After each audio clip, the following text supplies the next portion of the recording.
Welcome back to the LaunchFamily Podcast, where we have real conversations that help parents feel less alone and more equipped. I'm your host, Jessica Shelley, former public school teacher, mom of 6 with one more on the way, and co-founder of LaunchFamily. Today's episode is for the parent who loves their child fiercely, but feels maybe stretched thin by the constant thinking, planning, advocating, and regulating that comes with parenting. Our guest today is Sophie Youngs, a former middle school math, science, and technology teacher and an instructional coach. She's also a mom of 2 boys, ages 8 and 6, who are autistic and non-speaking. Sophie brings a powerful combination of educator brain and lived experience with sensory needs, AAC, therapy coordination, safety planning, family dynamics, and the day-to-day reality that parenting can still feel like work after you've already worked a full day. So, Sophie, I'm so excited for our conversation. I think that this is something that, many of us parents with neurodivergent kiddos experience at different capacities at different times and seasons of life. But I'm so grateful that you're here today. Hi, Jessica. Thank you so much for having me on here. I am really excited to talk to you about this topic and to help other moms feel seen.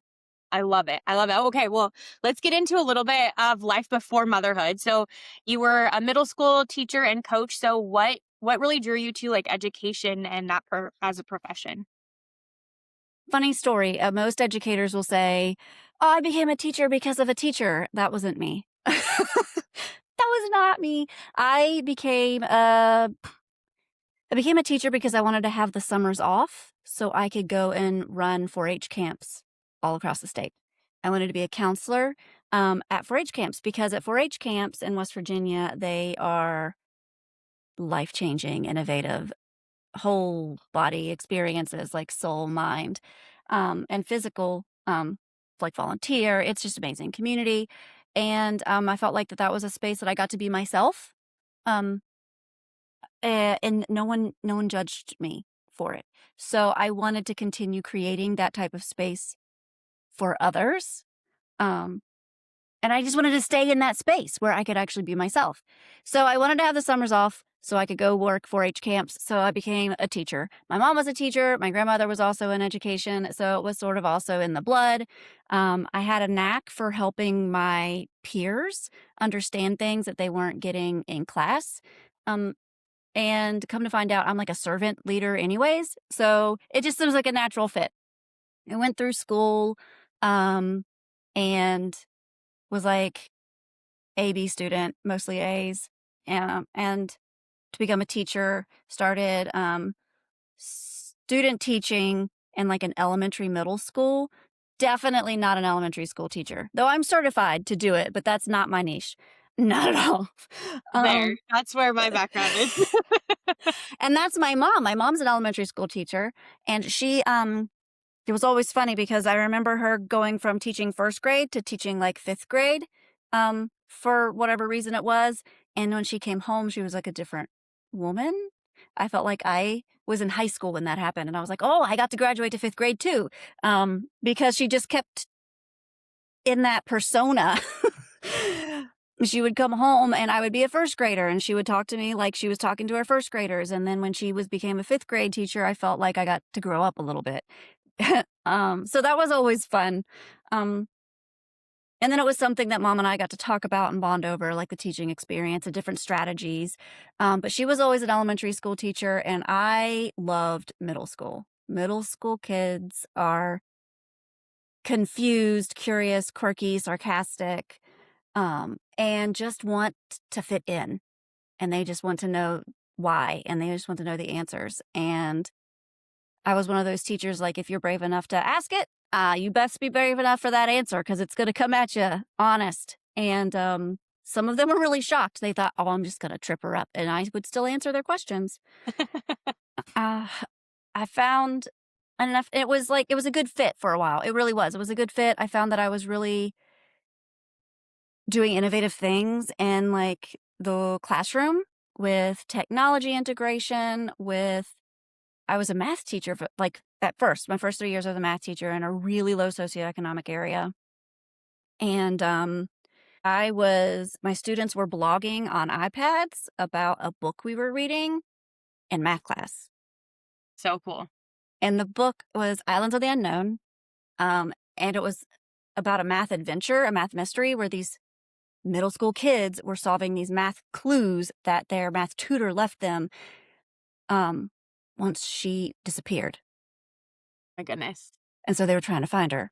And it was like real life application of the math things that we were learning in the classroom. The kids just loved it. And that's just not something you usually hear going on in a math classroom. To come back So, to yeah. something you had mentioned too, where your mom would come home as an educator and she was kind of like in that mode. And now that you are a mom and you've like transitioned into this motherhood season of life, I think when we initially connected, you had mentioned like, oh my gosh, I feel like I work a full day and then I come home and then I also work a full day. And it's like you're kind of in mom mode, but also like still like that creative sort of person with your kids and trying to advocate for them. So when did your parenting journey like begin to feel different than what you maybe expected? Actually, it was before I even became a parent. We struggled for 2 years plus to even conceive our first child, and it wasn't something that we thought would be a struggle. So that was the start of it. All of the doctor's appointments, the tests, the inseminations, the medicine, all of that was an adventure all on its own. And then when we finally conceived, um, it was sort of a shock because, yeah. And then, life was perfect, right? You got your beautiful bouncing baby boy. I knew I was made to be a boy mom from early on. If I was ever going to have kids, I was made to be a boy mom. And it's true. It's true.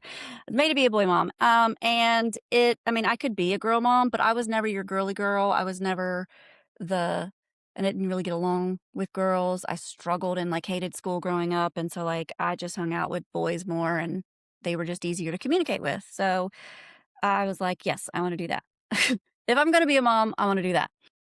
It was about birth. I want to say that it was also it was a different because that feeling that they say that like when they place your baby on your chest and like you instantly love them and like, or maybe you love them while they're in the womb, that wasn't there for me. Um, I don't know if it was like hormones, baby blues, all of the above that was going on with me, but I had this like intense obligation, responsibility, sense of protection over my child, but I didn't connect with him until he smiled at me at 3 months old. And that, I remember it. He was in the Rock and Play, which people are like, don't come at me. Those two before they were recalled, okay? But Right? Yeah. He was in. Well, we even kept the Rock and Play after they got recalled because it worked. Okay. We were.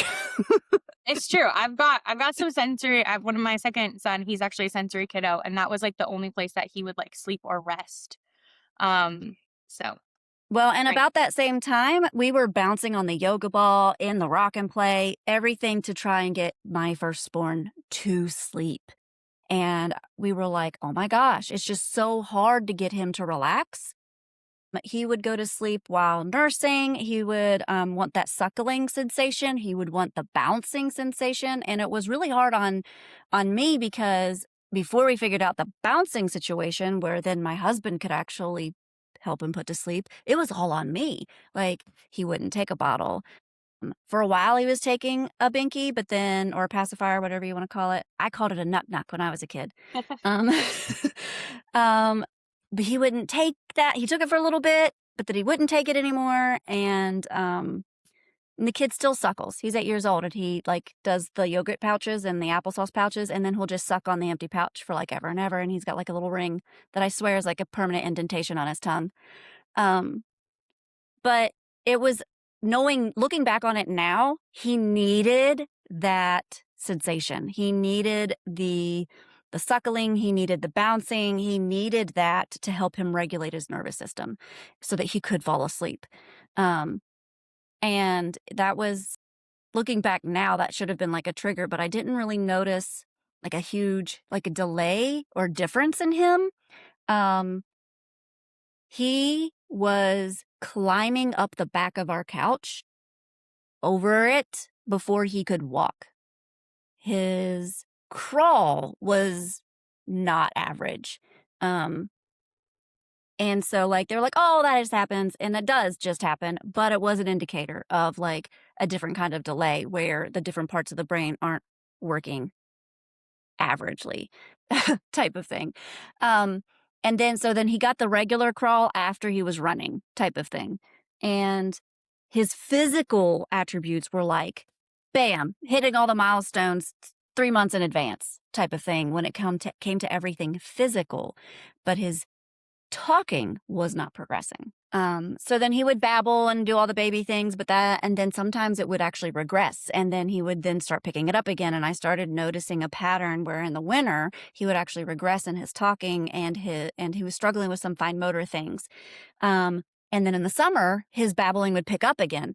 Come to find out, he had like constant ear infections that were being filled up with this mucus like liquid, it was a thicker fluid in his ears, so he couldn't hear in the winter. So we went through all the tests with him, and some of them even after the second one was born, to just sort of make sure that he had like tubes in the right place, that his ears were communicating with his brain, and that his brain was actually understanding his ears, that he could actually hear, that his ears were actually working. Because he wasn't speaking. Even when we got the tubes in, he was still not speaking. He was still not making certain sounds. He was still not speaking. And if I can give one piece of advice to any mom in the same situation, do not wait and see. Do not wait and see. There is nothing bad about getting evaluated and getting birth to 3 services, under 5 services, whatever your state has. There's nothing bad that can happen by receiving those services. And they're state funded, so it's not like you're paying for them. So apply. You don't even have to wait for your doctor to send in the recommendation. You can do it. Your friend can do it. Just wait. Don't wait, because there's there's all kinds of things that can happen, further and delay missed opportunities if you do wait, but don't wait and see. And that's what like my doctor kept saying to us, is we can just wait and see, we can just wait and see. But my mom gut knew. I knew. I grew up, I am one of like 10 cousins, and one of them who's a little bit younger than me is autistic. I grew up watching him grow. I knew. I knew. I knew before we got the official diagnosis. I was just hoping it was a deaf or hard of hearing situation, because I felt like I could handle that Mm. easier than I could the autistic diagnosis. Because there's a active community and sign language, and there's a whole like action plan when your child is deaf or hard of hearing. There's schools for them, like in every state. But when your child is autistic, and I live in West Virginia, resources are extremely limited in this rural area. So it's an active fight and an active battle for everything. So it was early on. He definitely got into the Birth to 3 program a little bit later than he should have, because I was listening to doctor's advice and waiting and seeing. 18 months to 2 years, he got into the Birth to 3 program, so he really only got like a year in. But because of all of our experiences with him, little brother got in at like a year. Little brother got in at like a year. We started noticing those same sort of things with the verbal communication, with that delay. So we got him in with like the communication delay first, and then he had some other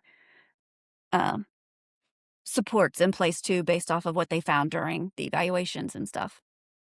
Yeah. I love So that you that's brought up like get help, like get a second opinion. Like there's no harm that comes from it. I think like as moms, you kind of touched on this a little bit as well, but the the mom gut like instinct, right? Like, oh, I know that something is different. Like even if you don't have multiple kids at home, like this was with your first child that you went through this journey. Mine was with my second child. And so I had like big brother at home, and I'm like, wait, I have questions. Like what's going on? But like even in like social groups, or if you're part of a church or a community, or if there's cousins around, you can kind of start to pick up on how your child is in relation to the other kiddos their age.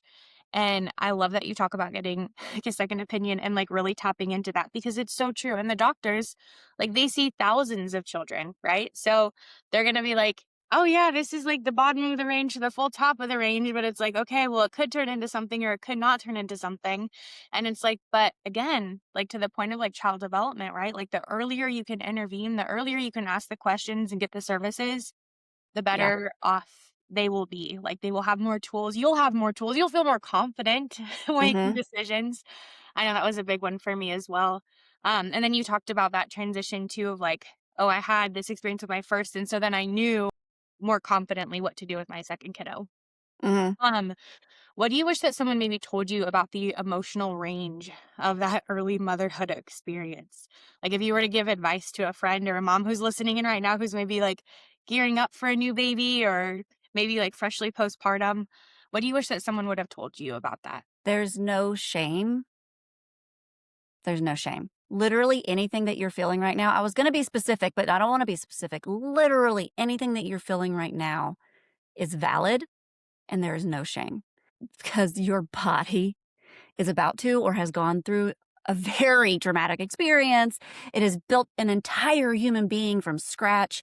It has put you on the back burner for months, and now you're trying to figure out who you are now as a mom, as a person, as a human being, and your hormones are going crazy, but there is just no shame. No shame. Um, don't be ashamed to ask for help. Don't be ashamed if you don't have that connection right away. Don't be don't be ashamed of literally anything because we we really were built to do this parent mom thing in a village with other moms. And the modern day is just not like that so much. So just don't have any shame. Yeah. I love that. Oh my goodness. Because I think it's so right, right? Like when you're going through those trials or like having those emotions, you're like, well, everyone else is connected with their baby. Everyone on social media, all my friends, well, like whoever it is, right? Or like maybe there's like family pressure too. Mhm. That's a fun layer to add in. But I love that you talk about no shame because it really is like the only thing that really matters is you and your child and that connection. And so it's like if you feel good about that, if you don't feel good about that, like what can you do then to help pull you out of whatever that could be to help advocate for your kids? I want to shift gears a little bit and talk more about what your day-to-day looks like now with two neurodivergent kiddos that are non-speaking. Um, one of the things is like maybe just like run us through like what does the therapy stack look like? Like what like if they're new to a diagnosis, what maybe is to come? I know that your kiddos are a little bit older, 6 and 8 years old. We talked about that newborn stage, but maybe just give us a rundown of like what does your day-to-day look like? Because of where I am in West Virginia, I had to really lean into everything that was like a public service. So the Birth to Three program, I had therapists coming to my house on a weekly basis, multiple therapists coming to my house on a weekly basis, or sometimes they would go to daycare where the kids were on like a weekly basis to work with them. And so I had both kids in Birth to Three at one point. And so they each had the same speech therapist, the same behavioral therapist. It was like social emotional behavioral. Uh, OT was usually done at daycare, so I didn't really like see her face to face as much. And then I had a deaf and hard of hearing therapist for Zane at first, to like catch him up because where he couldn't hear. So there are 4 different people coming to my house, some of them twice because it's each to different children. Um, but that was during the Birth of 3 program. After they turned 3, they were able to go into the early preschool program, and then all of the therapies are done at school. Now my life is a lot more simple, when it comes to that until it's wintertime or summertime. So right now, the kids have had remote learning days all week and will probably continue because there's 4 inches of ice out in my driveway right now, type of thing where we are. So when they're not at school, they don't receive services because everything is at the school. So they go to school. My oldest boy is in a special resource room where there's only like 4 or 5 kids, and there's like a one-to-one. like adult situation there where they have the teacher and then they have their aides. And Zane is an extremely strong boy for his age, like six-pack type of thing. So he has the one male aide that is his like go-to guy. And they have I love it. It's perfect for him. He has his routine. They know how that works. He has a behavioral therapist that comes in and works with him. He then gets like escorted to his speech therapist. He gets escorted to his OT therapist, all within the school system. I think speech is twice a week, OT's once a week, behavioral's once a week, but it's also because he's in that classroom all the time because they all have that training too. Like socio-emotional stuff with the behavioral as well. And it's nice for it to just be all at school. And then when they get to come home, they get to be them. They get to relax. They get to like decompress. Xander is still in our general ed classroom and he gets pulled out for special education services, my younger one. And then he also has the same lineup, speech twice a week, OT once a week. And he gets some behavioral, social, emotional with one of the pullouts that he gets once or twice a week.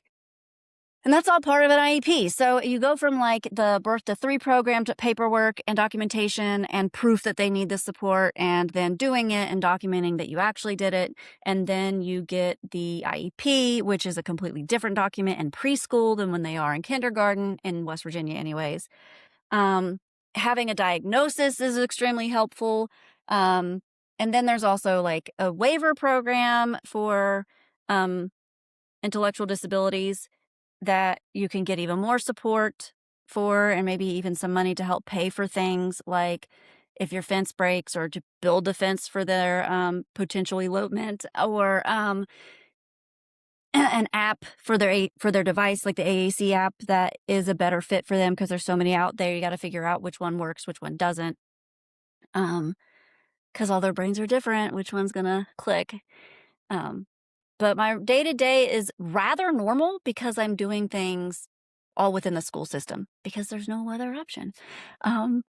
There was a time where we were going to go and do like specific ABA therapy.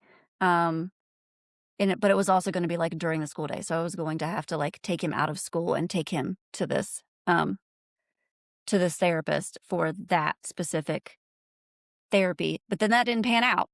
And now I don't have another option.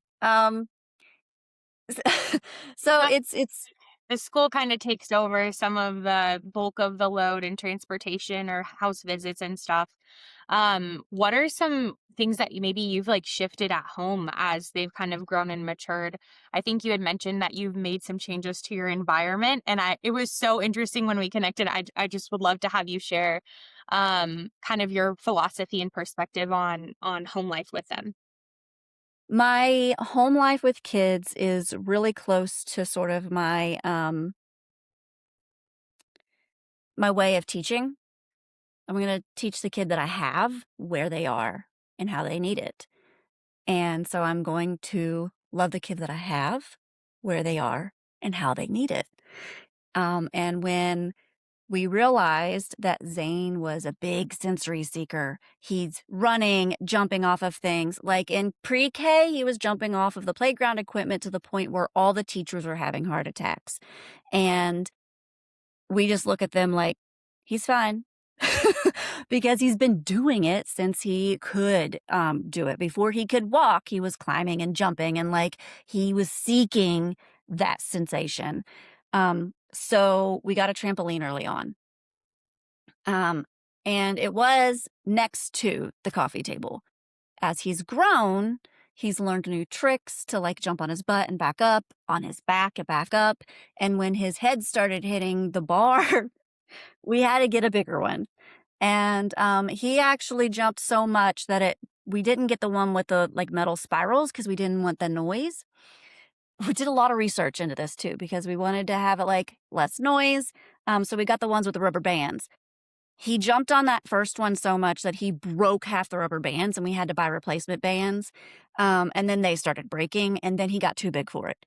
And so then we got on a different one, but still the bands, but like a higher quality. He broke them too. And when he broke enough of them, we were like, okay, time to level up again. We got an even bigger one. I think it's a 6-foot in diameter trampoline now that we have in the center of our living room. We do not have a coffee table. We have bought side tables so that we have the space, the flat space that we need, the surface levels that we need. We have bought like a cheaper-ish couch because he's climbing on the couch still, and it's already like tearing the upholstery off.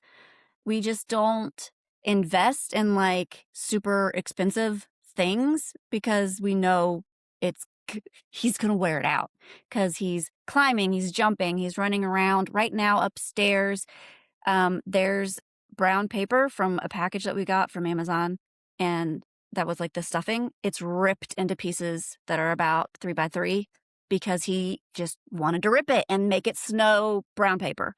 So it's all over the dining room floor right now, all over. For a while, we didn't even have a dining room. We put it up in the attic, and we just made the living room that entire space because it's a living room, dining room, open floor plan situation. And we had like a little climbing space, the trampoline, a slide, and we just had everything that he would enjoy doing. We just sort of like, well, he liked that. Let's get that at home too. And so he was climbing and slinging himself off of this climbing thing that was about a head taller than him when we first got it.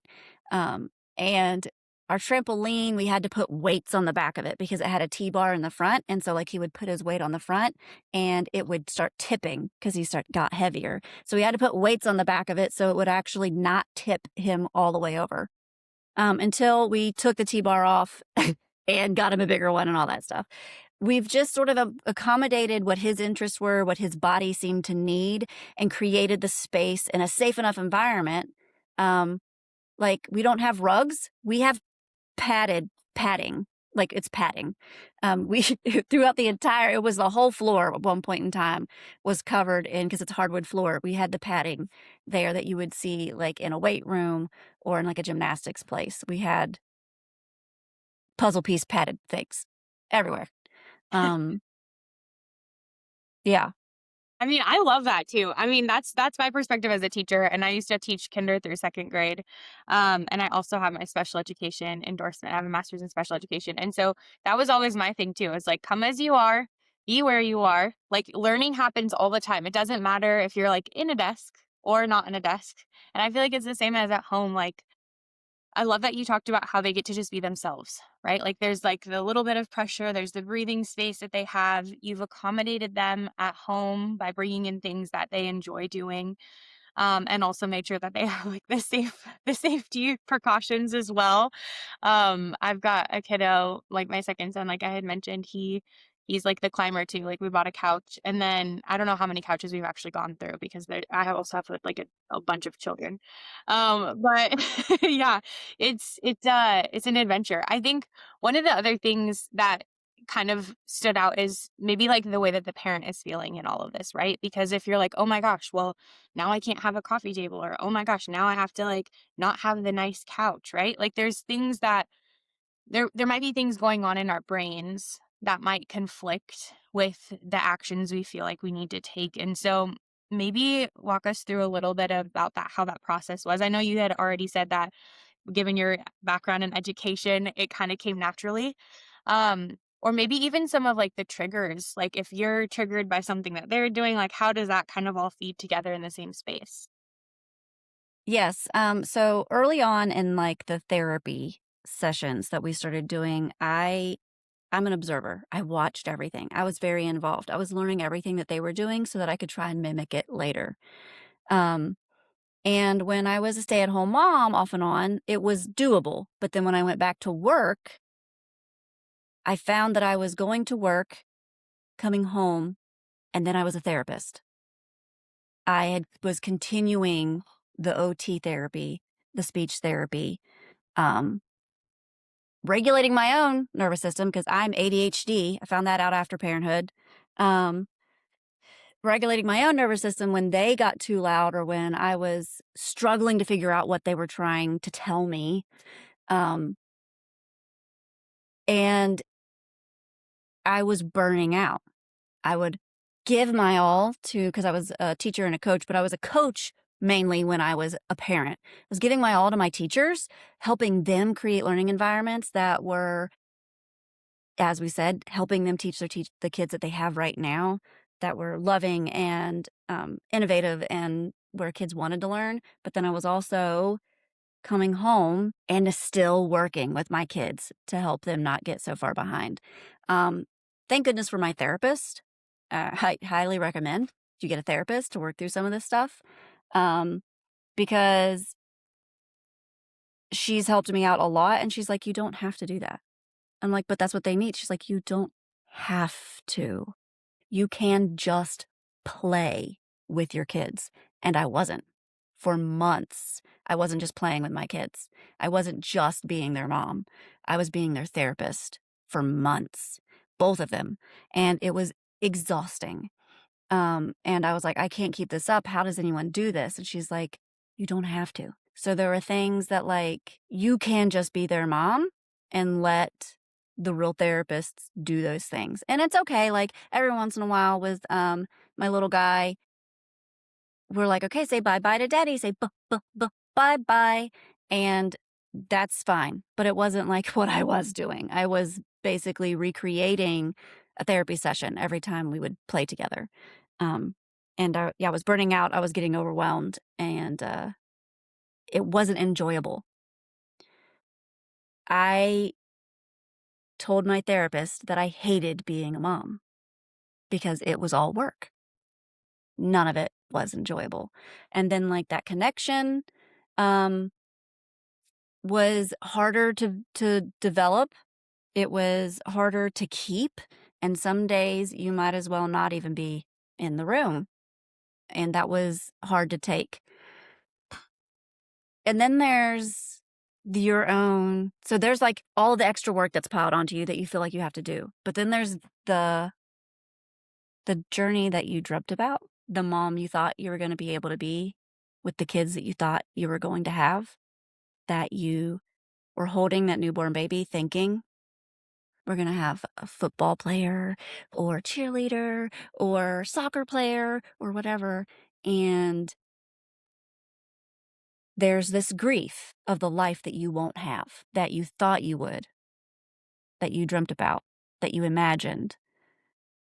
And it is like an ongoing, it comes back. Just like a real grief of someone passing away, it comes back and hits you different at different times, depending on the situation that you're in. Just recently, I had it hit me again because the second one is now going to be on alternative standards, meaning that it's good. He's going to have 100% personalized curriculum and learning plan just for him that is aligned perfectly with what he needs, when he needs it, how he needs it. But it's also was that nail in the coffin of he's not going to be the average kid. He's always going to be different. And so I grieved all over again of the life that we won't have, that my children are going to be different. And being different in elementary school isn't that big a deal because they're all quirky and different and tell you about dinosaurs and flowers in the same sentence. Like, they're just not afraid. They're not as judgmental. I'm terrified of middle school years. I've lived them. I know. And yeah, so I try not to think so far in the future, because there are stories out there where a child started speaking at 10, a child started speaking at 6, a child started speaking and like just did this whirlwind of a change. Something finally clicked, and then they're just off. You hear about the children who are fantastic pianists and are mathematicians and like doing all this great work. But then I like to be realistic. There's a very good chance that none of that will happen with my children. There's a very good chance that they will need constant and consistent supervision their entire lives. There's a very good chance that one of them will never get a real job and will need supported living situations his entire life. And they're so different. Like, neither one of them are really talking, but like My younger one has a lot more capabilities and can communicate a whole lot more. And like when I say, "Oh, where's brother?" he understands that I asked that question and points to where brother is. While my big boy, I'm like, "Oh, where's brother?" And he's like, "I didn't ask a question." It takes a lot longer for him to process it. It takes him a lot longer for him to realize I was talking to him. It takes him a lot longer to realize what does brother mean? Um, and then who is brother? Like all of the different steps that go through in order for him to understand what that question is, I've moved on to looking for brother because I need to know what brother is. Yeah. I think you bring up something that's really, I think, really powerful and something we should intentionally like address as well, which is that you have two kiddos that are both non-speaking with very different abilities. And so when it comes to people who are like, "Oh yeah, no, I know about people with autism," or "Oh yeah, I know about people with ADHD," like what do you wish that more, like maybe strangers at the store, like what do you wish that they understood when they might see a device or a reaction or maybe like noise or like maybe they're jumping or being active at the store? Like what do you just wish that strangers knew that they could kind of come at it with a different mindset? I wish they just knew more about it in general. I wish they knew more about neurodivergence. I wish they, if you, if you come into a situation and assume they're neurodiverse, you're going to be more kind, period. Because it's like, we're in the store. One kid is grabbing things off the shelf randomly and putting it in the basket, and the another kid is jumping and flapping and making like verbal stems. I get a look like, control your kid. And I'm like, sorry, they're autistic. They immediately change their view. They immediately do. So I encourage people, maybe just start that way. Start that way with the kindness and, oh, that mom's having a hard time. Or is there something I could do to support them? Or don't even make a look at all because you don't have to look. Because you don't have Turn to. the other way. Like if you can't be kind, just Just be keep over there. going. I just keep going. Because like my boys, they they have the right to take up space. And just because they're different doesn't mean that they're broken or wrong. It just means that they're different. And that's okay. Um, and so I feel like if everyone came into every situation they did, assuming that there's something different about everyone that they're talking to, everyone would be a lot more kind. Um, because yeah, it really is, they're autistic, an immediate switch in their face, in their posture, and everything. But also, you don't have to say, I'm sorry. Oh, he got the autistic diagnosis. Oh, I'm so sorry. No, don't. Don't. Please don't. There's nothing wrong with my kids. They're just different. They're going to need different supports. They're going to need they'll learn differently. They do different things. Um, but by golly, there are some things that they can do that your child can't. I guarantee you, such as jumping on that trampoline for an entire movie scene, um, with the beat of the song that's playing, and with some of the motions that they're doing in that dance. Um, we don't talk about Bruno as one of them. It's a big deal. It's a big deal in this house. um, and then like when it comes to climbing trees and doing like Spartan races and things, my boys have got it. And they have teamwork and they have collaboration and they're learning to communicate with each other and play with each other. And they're learning boundaries when big brother's done playing. The claw means to stop. Um, and they're learning so many things that they wouldn't have learned if they were average kids playing with each other, because they would have been relying on vocalizing and communicating in that way. But they're learning about um, body language and volume levels and how to make sure when you can climb up on the kitchen island when mom's not looking. That, yeah. My goodness. I love this. And I think that it just kind of encompasses everything, right? Like as far as like someone who's an outsider, right? Like you're the mom, these are your boys. We have no idea what actually goes on. We have no idea their ability. We have no idea the journey to get to where they are right now, right? And I remember we connected the first time and we talked about the little wins. And so I want to like maybe close out our episode with just talking about what those little wins are. Cause I think even for parents that have neurotypical kiddos, the little wins are something that help keep that momentum going and that excitement going, no matter who your child is in this season or where you are mentally in this season or physically in this season. Like it's something that can kind of uplift you as you move forward in this journey of parenthood. So just tell us, like, what does a win look like in your house, and any lasting thoughts for parents that are navigating modern parenting? Oh, little wins can be anything from zipping up your jacket for the very first time. My 8-year-old has just recently learned how to do that.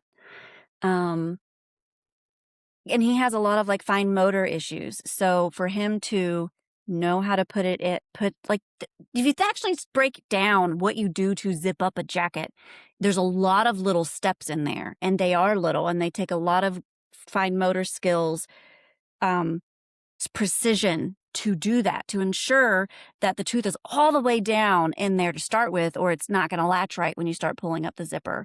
To make sure that the fabric doesn't roll into the zipper itself and then you're stuck on the fabric within the zipper. There's just a lot of little things you don't think about when you are an adult and you're just like zip, and it's not a big deal. But when you're first learning how to do that and your brain doesn't quite process things the same way and your fingers don't work the way you want them to work, and you're working through each step by step, when you finally get that zipper done and it's up and it zips all the way up, because they always have to be zipped all the way up.